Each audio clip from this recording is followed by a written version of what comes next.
Hello বন্ধুরা, welcome back to my channel. তোমরা সবাই কেমন আছো? আশা করছি ভালো আছো। আজ কেন রেডি হয়েছি সেটা দেখতে হলে ভিডিওটা একদমই স্কিপ করবে না। তো চলো, আমি এখন রেডি হয়ে বসে বসে শাশুড়ির সঙ্গে গল্প করছি আর টিভি দেখছি। আর ওই দিকেতে ছেলের বাবা, আমার ভাই, জামাইবু, মন সবাই বেরিয়ে পড়েছে ওই যে সেই দিকে। তো চলো, সেটাও তোমাদের সঙ্গে শেয়ার করব। তার আগে এখানে বসে বসে টিভি দেখছি। ওরা কাজে হয়তো আটকে গেছে, ওই জন্য আমাদেরকে নিতে আসতে সময় পাচ্ছে না। তো ওরা যতক্ষণে না আসে ততক্ষণ কী করব, রেডি হয়ে বসে বসে ছবি তুলছি আর এখানে বসে বসে টিভি দেখছি। তো আরেকজনকে দেখাই সে কীরকম রেডি হয়েছে। এই যে দেখছো, সে রেডি হয়ে একটা গুরুতর ফোন মিটিংয়ে ব্যস্ত। মুখটা দেখেই বোঝা যাচ্ছে যে ওর মিটিংটা কতটা গুরুত্বপূর্ণ। তো দেখো, খুব সুন্দর লাগছে দেখতে। এরপর চলো দেখি এবার আমার লুকটা তোমাদেরকে শেয়ার করি। এই যে এর ফুল লুকটা এরকম, আর আমারটা আমিও একটা একদম সিম্পল শাড়ি পরেছি, তার সঙ্গে এই লাল সোয়েটারটা পরে নিয়েছি। এই যে কেমন লাগছে আমাকে জানিও। সবসময় আবার ইচ্ছে করে না, অন্য একটু সিম্পল সাজতেও ভালো লাগে, তো আজকে একদম সিম্পল সেজেছি আর তার সঙ্গে পরে নিয়েছি। এই যে দেখছো, একটা সোয়েটার পরেছি। আর এই যে হাতের এই ঘড়িটা দেখছো, ভাই তো সজলের জন্য একটা সোয়েটার নিয়ে এসেছিলো, আর অত্রির জন্য জামা, আর আমার জন্য গিফট নিয়ে এসেছিলো এই ঘড়িটা। তাই ভাবলাম আজকেই পরে নিই। তাহলে আমরাও এবার রওনা দিই। তারপরে চলে এসেছি এখানে, এই যে সোনার বাংলা রেস্টুরেন্ট। আর এখানে ভাই দাঁড়িয়ে আছে, ভাই একটা রেডিমেড জ্যাকেট পরেছে। আর এই যে এর কাছে ক্যামেরা নিয়ে গেলে এই কিন্তু উল্টো দিকে ঘুরে যায়। আর এই ভদ্র মহিলা এসেছেন কাশ্মীর থেকে, তাই ভাবলাম চলো কেউ কয়েকটা কেনাকাটা বাকি আছে, তাহলে আমাদের সময় যখন আছে তখন কেনাকাটা কয়েকটা করা যাক। তো ভদ্রমহিলা এমন বান্দা ছান্দা করেছে, একদম যেন মনে হচ্ছে কাশ্মীর থেকে এসেছে। তারপরে এখানে যে কয়েকটা কেনাকাটা বাকি ছিল, ভাবলাম সময় যখন আছে তখন কেনাকাটাগুলো করে আসি। তখন ও জ্যাকেট এখানে পড়ছে। এই যে এখানে ডেকোরেশন করেছে। আমরা বাড়ি থেকে ভেবে রেখেছিলাম যে আমি, মন, সৌভিক, দিদি, আমরা সবাই মিলে সজলের জন্য এখানটা ডেকোরেশন করব আর একটা কেক নিয়ে আসবো, দিয়ে সারপ্রাইজ দেবো সজলকে। তার আগেই দেখি কাকিমা সেসব করে রেডি আছে, কাকিমা টুটুন মিলে। কাকিমা কেক নিয়ে এসছে, টুটুন ডেকোরেশন, মানে দুজন মিলে আর কি আমাদেরকে সবাইকে সারপ্রাইজ দিয়ে দিয়েছে। তো এই যে যার পার্টি, আসল কথাটাই বলা হয়নি, সেটা তোমাদেরকে দেখায়। তো এই যে দেখছো, এবার নিশ্চয়ই বুঝতে পেরেছো যে কার পার্টি এটা।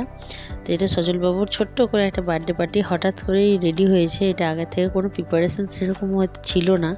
তো এই যে কেকটা কিন্তু সত্যিই খুব সুন্দর দেখতেও আর খুব সুন্দর খেতেও। তো এই যে এখানে চলছে এখন।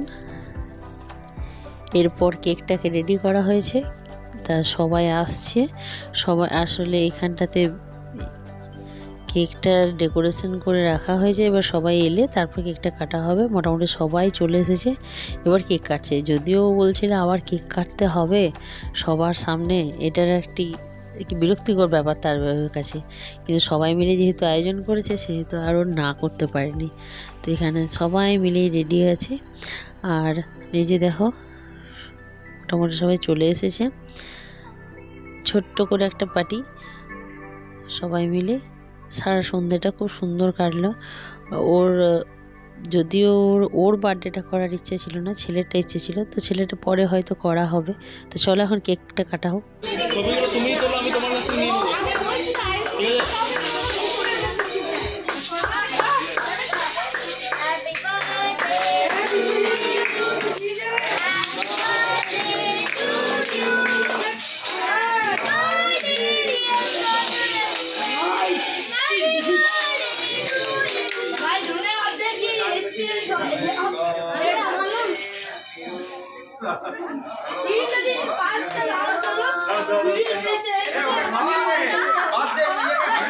সজলকে খাওয়া, সজলকে খাওয়া।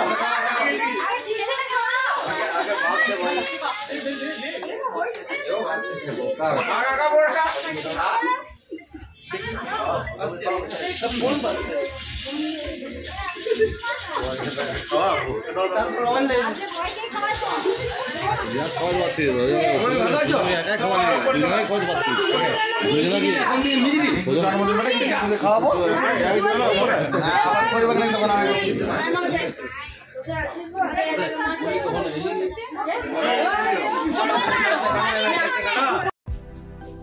এই যে কেক খাওয়া এখন চলছে। কেক খাওয়ার পর চলো, তো ওপরের একটা রুমে ছিল, ওপরের যে রুমটা ব্যবস্থা করা হয়েছিল ওইখানে সবার সঙ্গে ভেজ পকোড়া, কফি এসবের ব্যবস্থা করা হয়েছিল। এই যে এখানে সবাইকে, তবে হ্যাঁ সে একটা কথা, আমি কাউকে সেরকমভাবে সময় দিতে পারিনি, জানি না কে কী ভেবেছে, বাট আমি কাউকেই সেইভাবে সময় দিতে পারিনি সেদিনকে। আসলে এদিক ওদিক করে সব মিলিয়ে, ওপর নিচ মিলিয়ে আমি একটু ইয়েই হয়েছিলাম, সময় দিতে পারিনি সেরকমভাবে। তো চলো এখানে এই যে বাচ্চা পার্টিগুলো বসেছে খেতে, আর এই যে এদিকে চলছে বড়দের সব, ওই দিকটাতে চলছে আরও আছে, বসেছে সব। আর এই যে বাচ্চা পার্টিগুলোকে আমি একটু হেল্প করতে এলাম, এইদিকেও বসে আছে ওইদিকেও বসেছে। তো মেনু এখানে fried rice, kulcha, chicken, mutton সব হয়েছিল। তো চলো এবারে, তো এখানে মেয়েগুলো খেতে বসেছে। তারপর আমাদের খেতে সব গোছাতে অনেক দেরি হয়ে গেছিলো, প্রায় 11:15টার সময় আমরা বাড়ি এসেছি, ঘড়িটা দেখতেই পাচ্ছ। এখানে সব গিফটগুলো এখানে রাখা আছে, ছেলে বলছে রাতে খোলা, কারোর পক্ষে আর এনার্জি নেই। 11:15 বাজছে, এরপর ফ্রেশ হতে সব কিছু গুছিয়ে শুতে প্রায় 12:30টার মতো বেজে যাবে। তো আজকে আর এগুলো খোলাখুলির কোনো কিছু না, কালকে হবে এরপর। আর আজকে আমি সবাইকে কিন্তু সেইভাবে সময় দিতে পারিনি। তো যাই হোক, কোনো রকমে দিনটা পেরোলো, ভালোই বেরিয়েছে আমার মনে হয়। তবে সবাইকে আর একটু সময় দিতে পারলে ভালো লাগতো, সব সময় তো সব পসিবল হয় না। তো ওই জন্য এগুলো এখানে রাখা রইলো। চলো আমরাও এবার শুয়ে পড়বো। তো আমার ভিডিওটা কেমন লাগলো তোমরা অবশ্যই আমাকে জানাবে। আমার চ্যানেল দুটোকে অনেক অনেক বেশি ভালোবাসা দিয়ে লাইক, কমেন্ট, শেয়ার করে দিও, শেয়ার করে সাবস্ক্রাইবও করে দিও। তো এই ছিল ভিডিও, তোমরাও ভালো থেকো, সুস্থ থেকো, ফিরে আসবো একটা অন্য কোনো ব্লগে। Tata, by.